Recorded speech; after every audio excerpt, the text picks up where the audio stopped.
Lon Otremba is the Chief Executive Officer of Bidtellect, a digital advertising platform serving some of the world's largest brands, including Microsoft, Hilton, BMW, Sony, and Dell, among others.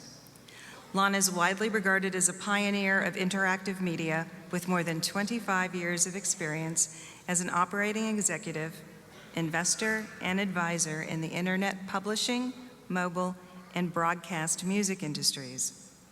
Lon was the founding executive vice president of CNET Networks, the founding COO and president of Mail.com, and an executive vice president at AOL. He also holds 2 patents in mobile ad technology and is frequently sought out as a speaker on technology and digital marketing.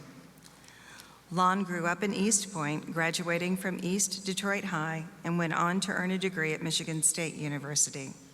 He and his wife, Michelle, have 2 children and live in Lantana, Florida. We're delighted to have Lon here with us today for this important occasion.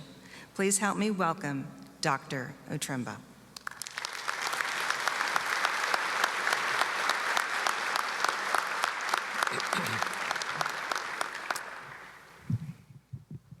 Wow.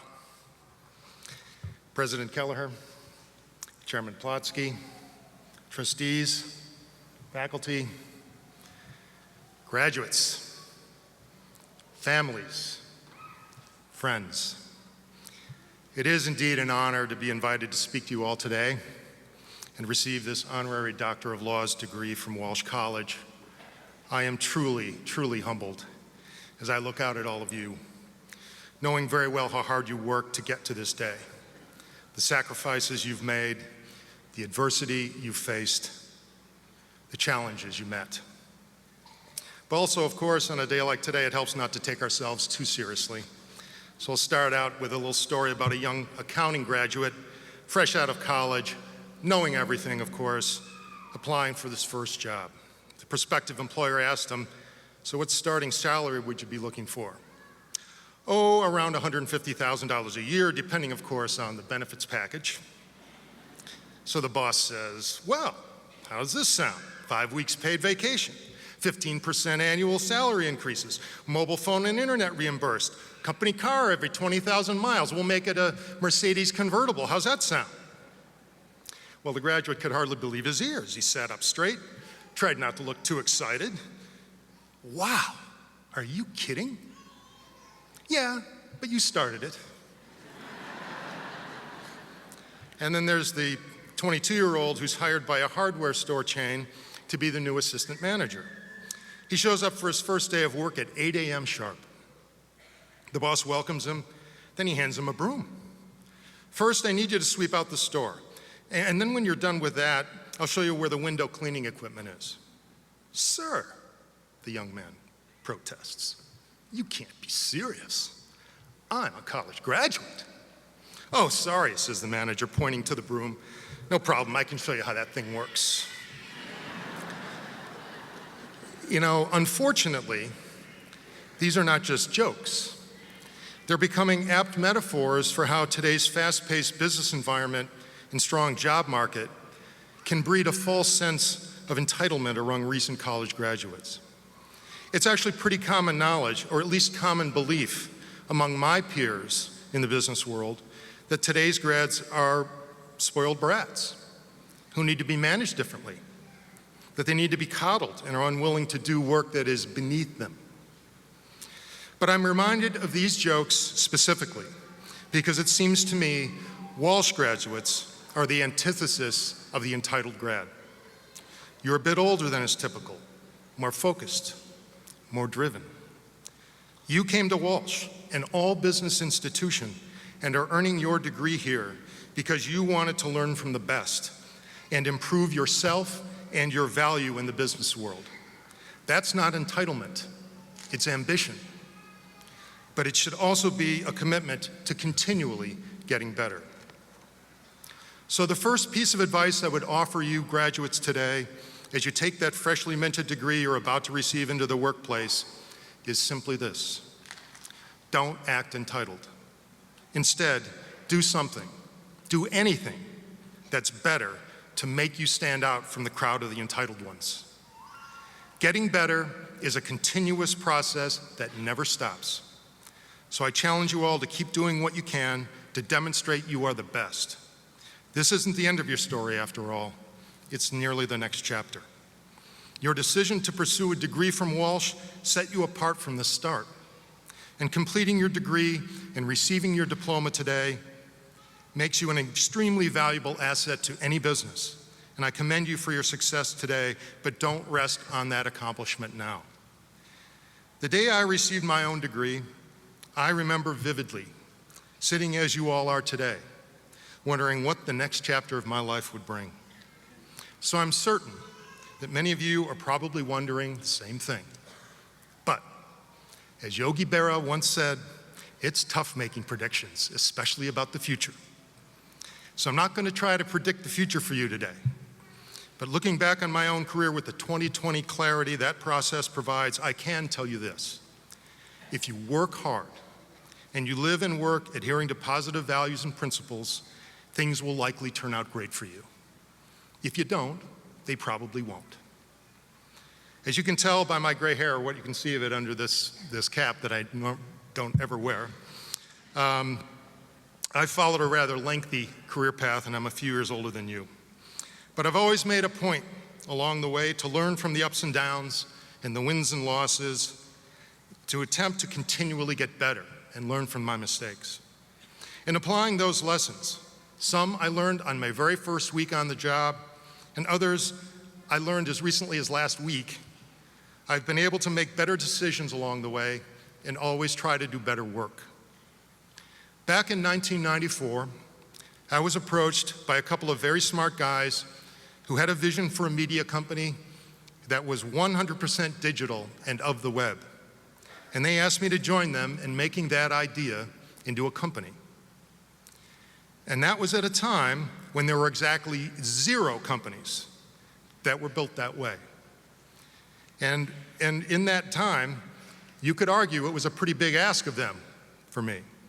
Just to give you a point of reference, the Netscape Navigator browser, which was the first widely available browser to actually view content on the web, wasn't even released until mid-1994. But it was actually an easy decision for me to make at that time. Not because I knew what would happen, and in fact, I knew that if I followed my own principles and my own values and worked with like-minded colleagues, the result would be a positive one, or at least one which I knew would be easily worth the risk. And I made that leap. That company was CNET, and it's now part of CBS. It was acquired by CBS in the year 2007, I believe, or 6, for about $4 billion. And I've made that leap into the unknown several times since then, with the confidence that even if there was risk, the process I used to make the decision and the principles that I used to do my job would make it worth it.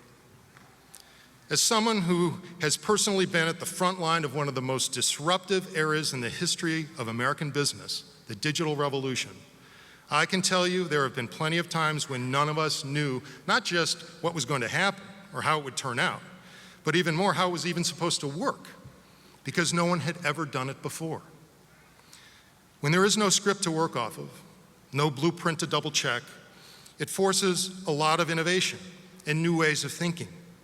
Some of those new ways are great, some are not so great. However, it helps to have guiding principles to go by, so you can do more of the great stuff and a lot less of the not so great stuff. As I've said, over my own career of over 35 years, I've adopted some core principles I choose to operate by. And as I've advanced in my career, I've always tried to instill these values in the culture of my teams. So to close out this talk, I'd be honored to share these values with you now. I hope you find them as valuable as I have. They're not secrets, so I'm never shy about sharing them. And in fact, they've been at the signature line of every email I've sent for the past 15 years. I call these my 5 core values. So here we go. Number 1, work hard and love your work. It's a lot easier to work hard when you're doing something you love to do, so embrace your work. But remember, it's work. It's not a hobby, it's not an avocation or something you do in your spare time, and it's not playtime. Don't be unreasonably disappointed if you go through some adversity along the way, or even some tough days. That's normal. It's work. But if you put in the work and follow through on the commitments you make, and if you do, it becomes a lot more fun too. Number 2, work as a team. When I became a CEO for the first time, I remember some advice given to me by another CEO with whom I had previously worked and had tremendous respect for.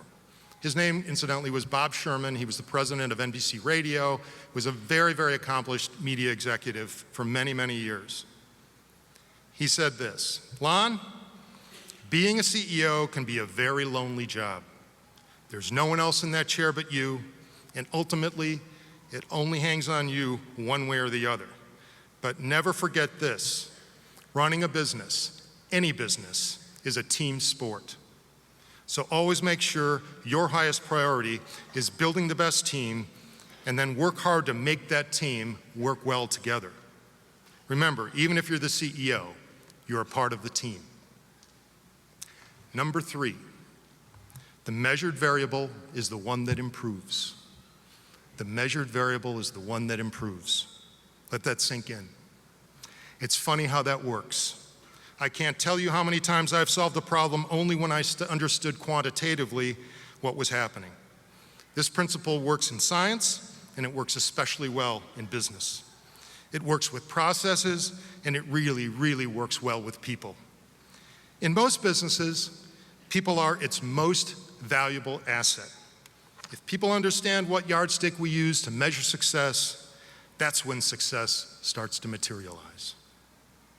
Number 4, communicate honestly and fearlessly. Communicate honestly and fearlessly. This isn't just important in your work life, it's important in your personal life too. Start with the honesty part, and the fearless part will follow. And if you happen to find yourself working in an environment that doesn't embrace this value, find an organization that does and work there. Because if this value is compromised, chances are a whole bunch of other values will be compromised too. Number 5, collapse time. Collapse time. This one, I have to confess, always prompts the question, what the heck does that even mean? But the simple fact of the matter is that the most valuable commodity any of us has in our life, in our personal life, in our social life, in our work life, is time. And while it may be a cliche to say things like, time waits for no one, or I just wasted an hour with that person and I'm never getting that time back, we all know the downside of squandering such a valuable resource. So, especially in today's rapidly paced business environment, just imagine what can happen if we can collapse the time it normally takes to accomplish something. Whatever that time gained is, a minute, an hour, a day, a month, we'll have created a greater pool of time to apply to something else. And we've created a significant competitive advantage over someone who didn't. So those are the 5. Work hard and love your work. Work as a team. The measured variable is the one that improves. Communicate honestly and fearlessly, and collapse time. So in closing, I'll offer one final reminder to all of you earning your degrees this day. Resist, please resist falling into the trap of the entitled millennial, that increasingly cliched profile of the new hire who won't make copies or grab coffees for the team because they think they're better than that or better than their coworkers. I know that that's not you. As Ernest Hemingway, a literary giant and adopted son of the state of Michigan, once said, "There is nothing noble in being superior to your fellow man. True nobility is being superior to your former self." Thank you all very much indeed.